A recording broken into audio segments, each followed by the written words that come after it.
بسم الله الرحمن الرحيم الحمد لله رب العالمين والصلاة والسلام على سيدنا محمد وعلى آله وصحبه أجمعين. Respected friends, our theme for the program today is Legends of Islam.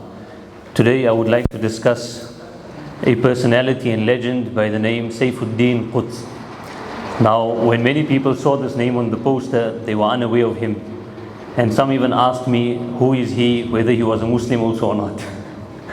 So, this talk will be divided into three sections. The first is about the invasion of the Tatars in the Muslim land. The second is about Sayfuddin Qutz, our legend that we want to discuss. And the third is about the Battle of Ain Jalut. And I would discuss all of these briefly, inshallah. So regarding the first section of the talk, the Tatars. The Tatars emerged in the year 616 after the Hijrah. We are talking of the 7th century of Islam and the 13th century according to the Gregorian calendar, just so that you know where to place these events.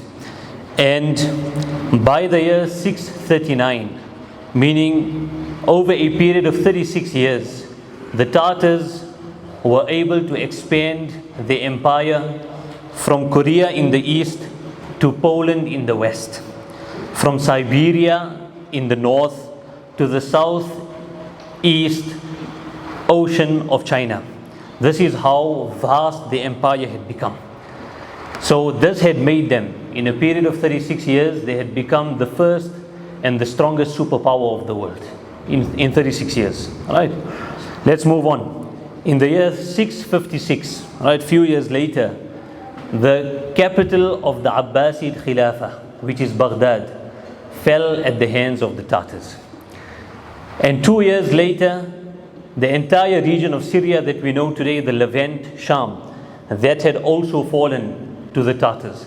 So if you look at East Asia, if you look at Central Asia, if you look at the Middle East, this entire region was conquered by the Tatars in a matter of 40 to 45 years. This is how strong and how powerful they were. Right? This is how vast the empire was. When it comes to their temperament, their nature, their expertise, how were they? The Tatars were people that were very, very skilled in warfare. Their military prowess was unmatched. And together with that, they were very, very barbaric as well. Let us look at Baghdad as an example. They invaded Baghdad for 40 days. In 40 days, they killed 1 million Muslims. How many? 1 million Muslims in 40 days. They didn't just kill men. They killed elderly people. They killed sickly people. They killed women. They even killed suckling children. Children that were still breastfeeding. The Tatars even put the sword to their necks. Respected friends, they burnt the library of Baghdad. The rich legacy that the Muslims had developed in Baghdad, that entire legacy was burnt. The thousands and hundreds of books which were present in that rich library were all put to the fire. Besides that, the Muslims were so fearful of them that even if one Tatar would enter a village, then he would kill one Muslim at a time, and no one would dare to raise a hand against this person because of how they were. At one occasion, there was one Tatar riding on a horse, and there were 17 Muslims that they had come that encountered this particular person. And one of them says, this is one individual. Let us put an end to him. Why are we scared of him? And they were so cowardly, the Muslims were so scared at that time because of the barbaric nature of the Tatars. They said that no, we cannot kill this one person by ourselves as well. And they left him. They didn't do anything to him. This was the type of people that the Tatars were. Now you can imagine how vast the empire was, from Korea to Poland, right? How barbaric they were in nature and how skilled they were in military warfare. They had instilled fear in the hearts of all the Muslims. Let's come to the second section of the talk. We come into Sayfuddin Qutz. Qutz is a word of the Mongolian language. What does Qutz mean? Qutz means a wild dog. Now, Sayfuddin was a small boy who belonged to the royal family of Central Asia, of the Khwarizmid Empire.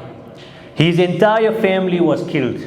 His life was spared because he was young. He was taken as a captive by the Tartars. Because of his fierce temperament, the Tartars gave him the title of Qutz, of wild dog. He was taken as a captive. He was sold in the marketplaces of Damascus in Syria. From Syria, some of the Ayyubids bought him and took him to Egypt. This is his upbringing. These are the challenges that he faced as a youngster. He did not have the shadow of his parents. He did not have all the advantages that me and you as youth would have today. He was a disadvantaged youngster. He was away from his homeland. His family was exterminated and destroyed. He was sold as a slave, and he remained a slave until eventually he was freed. Right? However, in the year 657, this is 2 years after the invasion of Baghdad. In the year 657, Sayfuddin Qutz becomes the ruler of Egypt. When he becomes the ruler of Egypt, what do you think was his primary concern? His primary concern was to put an end to the invasion and to the barbarism of the Tartars. This was his primary concern. And when he rose to power, there were many internal challenges, external challenges. How did he deal with them? The internal challenges, for example, there were many others in Egypt who were hungry for power. Sayfuddin Qutz gathers all of them and he tells them that, you know what, I am not a person that wants power at all for myself. The only reason I have ascended to power is because I want to put an end to the invasion of the Tartars. Once we have successfully managed to do that, then I will step down and you can choose for yourself any ruler that you want. I do not want it for myself. This was the first challenge. The second challenge was the economy. Was the economy of Egypt, which was struggling at that time. So Sayfuddin Qutz thought to himself that if we are going to face the Tartars, the superpower of the time, we need to impose taxes upon the people of Egypt in order to prepare that particular army. He asked for the counsel of the scholars. Al-Izz ibn Abd Salam, Sultan al-Ulama, was alive at that time, rahimahullah rahmatan wasi'ah. He tells him, you can take taxes from the people, but 2 conditions. Number 1, there shouldn't be a cent left in the national treasury. Every single cent should be spent in preparing this army. Number 2, all the governors and all the prominents of Egypt should first of all sell all their lands, their personal properties to prepare this army. And then only can taxes be imposed upon the people. Was Sayfuddin Qutz worried about his own money, his own property? No. What did Sayfuddin Qutz say? Yes, I will be the first to sell all of my land, all of my properties and belongings, to spend that money to prepare this particular army. Right? Another challenge that was present at that time was the lack of morale in the Muslims, the fear that they had for the Tartars and the despondency that was prevailing at that time. How did Sayfuddin Qutz address this matter? Was he worried about his own life? He told the people of Egypt, أَنَا أَلْقَى التَّتَرَ بِنَفْسِي, that I will face the Tartars by myself. I will be at the forefront of the struggle. I will not leave you alone. And then he tells the people, مَنْ لِلْمُسْلِمِينَ إِلَّمْ نَكُنْ نَحْنُ, who will be there for the Muslims if we, as the last stronghold of Islam, we as the Muslims of Egypt, do not stand up for Islam today. He tells the Muslims, مَنْ لِلْمُسْلِمِينَ إِلَّمْ نَكُنْ نَحْنُ, who's there for the Muslims today if we don't take this matter into our hands? And this is how he lifts their morale. He gives them courage and he prepares them to take part in this particular battle. Right? So this is the internal challenges. External challenges, of course, the Crusades were present in Syria at that time, in the Levant. So what does Sayfuddin Qutz rahimahullah do? He enters into a truce with them and he tells them that our enemy is the Tartars. So we will not fight each other at this particular time, and we will put our struggles on hold for a little while till we are done with the Tartars. Thereafter, there were many Muslims who had their autonomous monarchies in the Levant, and they were also desirous of Egypt, and they wanted to take Sayfuddin Qutz down. Sayfuddin Qutz again tries to either win them over, if not win them over, make them indifferent. If you do not support, then do not oppose. And he successfully manages to do so. So this is how he deals with the challenges. Now we come to the third section. The third section is the battle itself. The Battle of Ain Jalut. This is a historic battle that has changed the history of Islam. And I want to tell you the role Sayfuddin Qutz has played in this particular battle. So imagine facing the superpower of the time, not upon the terms of the superpower, but upon your own terms. Sayfuddin Qutz first decides, we are not going to fight this battle in Egypt, we are going to fight this battle outside of Egypt. We are taking this battle to Palestine. So they mobilize, they move to Palestine. They are the first to reach the plains of Ain Jalut. This was a plain battlefield that was surrounded by all directions, besides the northern direction, by hills. And upon these hills were trees, and was grass, and was bushes. So it was easy to camouflage, it was easy to hide. This was what the Muslims had decided. They reached the battlefield of Ain Jalut. The Tartars come. And when the Tartars come, the Muslim army had two main sections. The leader of one was Ruknuddin Baybaris, and he was the vanguard of the army. And the leader of the second section was Sayfuddin Qutz. So the strategy of the Muslims was that we are going to basically entice the enemy to come into this particular arena. We have an arena set out for us today as well. We are going to force the enemy, entice the enemy to come into this arena. And when they come into the arena, we will close the entrance of the valley to them. The northern entrance to the valley, we will close it. And thereafter we will attack them from every direction. This was the strategy of the Muslims. And what was their mode of communication? How did they communicate? Not by way of voices, not by way of language, not by way of indications. Their mode of communication was drums. Their mode of communication was trumpets. Their mode of communication was metal rings, which they would clang against each other. So if these instruments were played in a specific way, a specific instruction was relayed. If it was played in a different way, another instruction was relayed. The battle comes, the 25th of Ramadan. This battle was fought in the month of Ramadan. And Allah Ta'ala had given the Muslims victory in the month of Ramadan as well. 25th of Ramadan, according to some, the day of Jumu'ah as well. And the Muslims enter the battlefield. And in every faction, there were many sections. Each section had a different attire. Some wore red and white. Some wore yellow and white. Others wore different colors. Very organized. Every section coming into the battlefield, one after the other. In this way, instilling fear and awe into the hearts of the enemies. سَأُلْقِي فِي قُلُوبِ الَّذِينَ كَفَرُوا الرُّعْبَ. This is how they entered the battlefield. Now the strategy was, we are only going to display a portion of the army and not the entire army. So that the enemy is deceived into thinking that the Muslims are a little in number. And therefore they will be enticed to come with the entire army to destroy the Muslims. So they start the battle with the small section of the Muslims on the one side and the Tartars on the other side.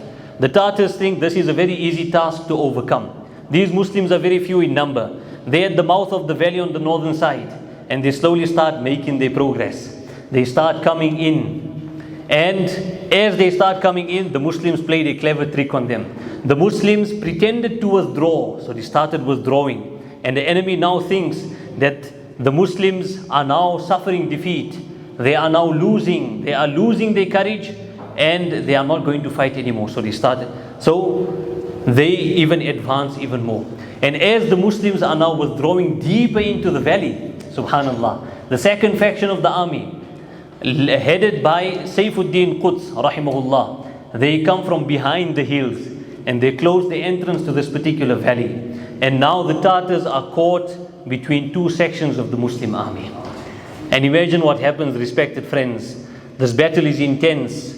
At this time, the Muslims were almost about to suffer defeat because of how intense the enemy were in their warfare.